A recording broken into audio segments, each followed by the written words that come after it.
মুখ্যমন্ত্রী মমতা ব্যানার্জি চুরি ঢাকার জন্য ইডি রেড করতে গেছে, সেখানে পৌঁছে যেতে হয়েছে সেই হার্ড ডিস্ক বা বিভিন্ন নথি সরানোর জন্য। এর থেকে বাংলার মানুষ পরিষ্কার বুঝে গিয়েছে যে বাংলায় যে চোরেদের সরকার চলছে, শাসন চলছে, যে বাংলার মুখ্যমন্ত্রী চুরি ঢাকার জন্য, যে বাংলার ডিজিপি চুরি ঢাকার জন্য মুখ্যমন্ত্রী আর ডিজিপি মিলে বসে যায়, সেই বাংলার সাধারণ মানুষের অবস্থা কী হতে পারে সেটা আমরা হাড়ে হাড়ে বুঝতে পারছি। দেখুন, এ রাজ্যে তপশিলীদের তো কোনো গুরুত্বই দেয় না মুখ্যমন্ত্রী মমতা ব্যানার্জি। তার একটাই স্লোগান, দুধেল গাই। সেই দুধেল গাইদের নিয়ে মাত্র 5,800 কোটি টাকার প্রকল্প তাদের বাজেট রয়েছে, অথচ তপশিলীদের জন্য কোনো বরাদ্দ নেই। হরিচাঁদ এবং গুরুচাঁদকে রঘুচাঁদ গুরুচাঁদ বলছে, অথচ ভোট ভিক্ষা করার জন্য ঠাকুরনগর আসছে। আমি শুনলাম 9 তারিখে বা আগামীকাল বাংলায়, আমি জানি গণতান্ত্রিক দেশ ভারতবর্ষ, বাংলাটাও গণতন্ত্র, কিছু কিছু জায়গায় পোস্টারে দেখি যে বাংলার যুবরাজ তো হয় রাজার ছেলে হলে। তো অভিষেকের বাবা কি কোনো রাজা ছিল কি না আমার জানা নেই। তো সেই যুবরাজ নাকি আসবেন ঠাকুরনগর পুজো দিতে, কিন্তু সেখানে অনেকগুলো স্কুলের নোটিশ ঝুলিয়ে দেওয়া হয়েছে 2 দিন 3 দিন আগের থেকে। সেই স্কুলগুলো বন্ধ, পড়াশোনা বন্ধ, সেখানে প্রশাসন থাকবে। 2000-এর বেশি প্রশাসন নিয়ে যুবরাজ পুজো দিতে আসছে। মানে এর মার খাওয়ার ভয় আছে মনে হয় মতুয়াদের হাত ধরে। তার জন্য সেই ভয়ে পুলিশ প্রোটেকশন এত বেশি নিয়ে এসছে, সাধারণ জনগণ তাদের সঙ্গে নেই, এটা একদম পরিষ্কার।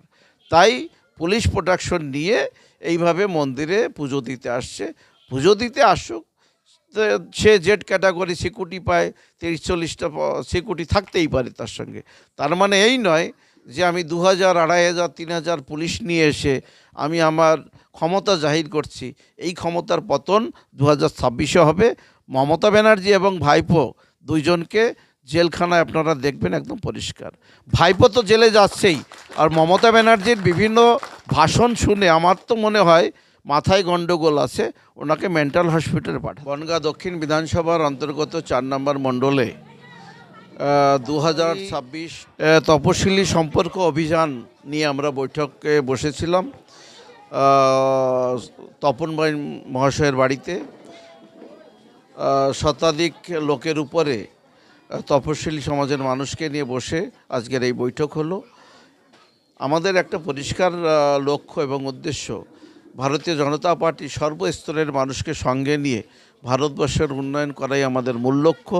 সেই বিষয়ে আমাদের আলোচনা ছিল এবং ভারতবর্ষের প্রধানমন্ত্রী নরেন্দ্র মোদী এবং ভারতীয় জনতা পার্টি একমাত্র দল যারা জাতিভেদ যাদের মধ্যে নেই। যে দল আব্দুল কালামকে রাষ্ট্রপতি বানিয়েছিল, যে দল দ্রৌপদী মুর্মুকে রাষ্ট্রপতি বানিয়েছে, এবং যে দল পিছিয়ে পড়া সমাজের অনেক এরকম ইতিহাস আছে মুখ্যমন্ত্রী বানিয়েছে এবং বিভিন্ন পদে আসীন করেছে।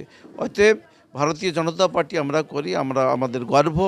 তাই আমাদের সমাজের মানুষকে সেটা যেমন বোঝানো, তেমন মতুয়াদের এবং উদ্বাস্তু মানুষের সংখ্যা এখানে অনেক আছে, তাদের জন্য সিএ বিল এনে যে মানবিক দিক দেখিয়েছে প্রধানমন্ত্রী নরেন্দ্র মোদী এবং অমিত শাহজি, সেই সুফল কিভাবে পাবে সেই বিষয়ে আলোচনা ছিল। এবং আগামী দিনে সকলে মিলে আমরা তপশিলীরা একসঙ্গে জোটবদ্ধ হয়ে ভারতীয় জনতা পার্টির সঙ্গে থাকব এবং পশ্চিমবঙ্গকে এই বেকারত্ব থেকে মুক্তি পেতে হলে বিজেপি ছাড়া অন্য কোনো দল পারবে না, এটা আমরা পরিষ্কার। 3টি দল দেখে নিয়েছি, সিপিএম, কংগ্রেস এবং তৃণমূল কংগ্রেস। 3টি দল পশ্চিমবঙ্গকে 1 নম্বর থেকে 20 নম্বরে নিয়ে এসেছে। অতএব এই চোরেদের দল, এই কাটমানিখোরেদের দল বাংলায় মুখ্যমন্ত্রী মমতা ব্যানার্জি চুরি ঢাকার জন্য ইডি রেড করতে গেছে, সেখানে পৌঁছে যেতে হয়েছে সেই হার্ড ডিস্ক বা বিভিন্ন নথি সরানোর জন্য। এর থেকে বাংলার মানুষ পরিষ্কার বুঝে গিয়েছে যে বাংলায় যে চোরেদের সরকার চলছে, শাসন চলছে, যে বাংলার মুখ্যমন্ত্রী চুরি ঢাকার জন্য, যে বাংলার ডিজিপি চুরি ঢাকার জন্য মুখ্যমন্ত্রী আর ডিজিপি মিলে বসে যায়, সেই বাংলার সাধারণ মানুষের অবস্থা কী হতে পারে সেটা আমরা হাড়ে হাড়ে বুঝতে পারছি। দেখুন, এ রাজ্যে তপশিলীদের তো কোনো গুরুত্বই দেয় না মুখ্যমন্ত্রী মমতা ব্যানার্জি। তার একটাই স্লোগান, দুধেল গাই। সেই দুধেল গাইদের নিয়ে মাত্র 5,800 কোটি টাকার প্রকল্প তাদের বাজেট রয়েছে, অথচ তপশিলীদের জন্য কোনো বরাদ্দ নেই। বার্তাটাই আমরা এই সাধারণ তপশিলি সম্প্রদায়ের মানুষকে দিতে আজকে ঐক্যবদ্ধ সংঘবদ্ধ হয়েছি।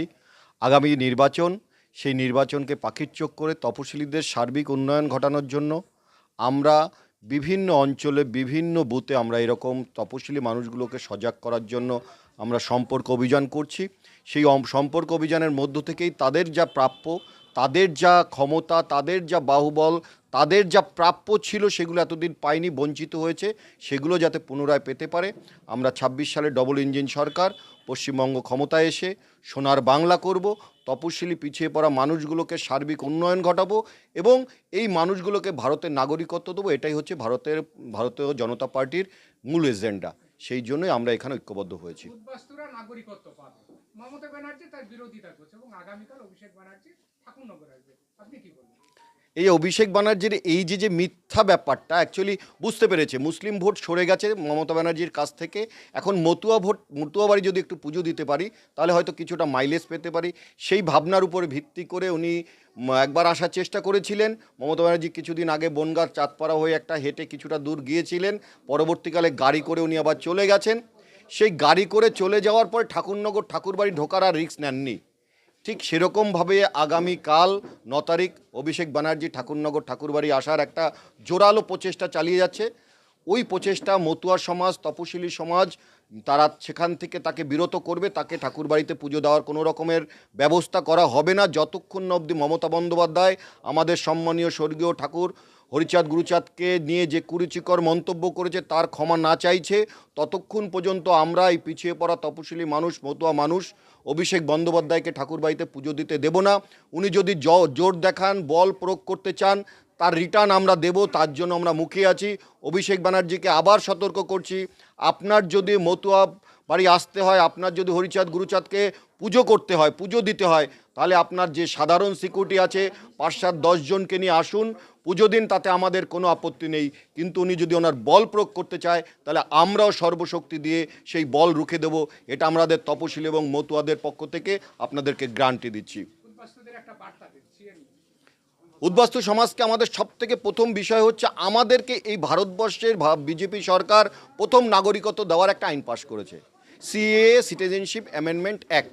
এই সিএর মধ্য থেকেই আমাদের এই পিছিয়ে পড়া মানুষগুলোকে, উদ্বাস্তু মানুষগুলোকে বাংলাদেশ, ব্রহ্মদেন এবং পাকিস্তান থেকে ধর্মীয় কারণে যে এই দেশে আসতে বাধ্য হয়েছে, সেই মানুষগুলোকে নাগরিকত্ব দেওয়ার মানেটাই হচ্ছে সিএর মধ্য থেকে নাগরিকত্ব দেওয়া।